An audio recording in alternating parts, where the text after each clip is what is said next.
Kahramanımız bize yüzünü gösterip gerçek adını neden söylemiyor? Bir adım var değil mi? Benim adım Gladyatör.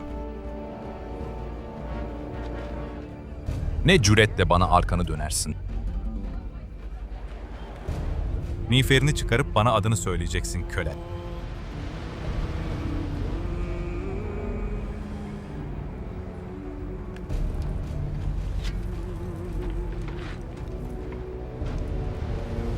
Adım Maximus Decimus Meridius.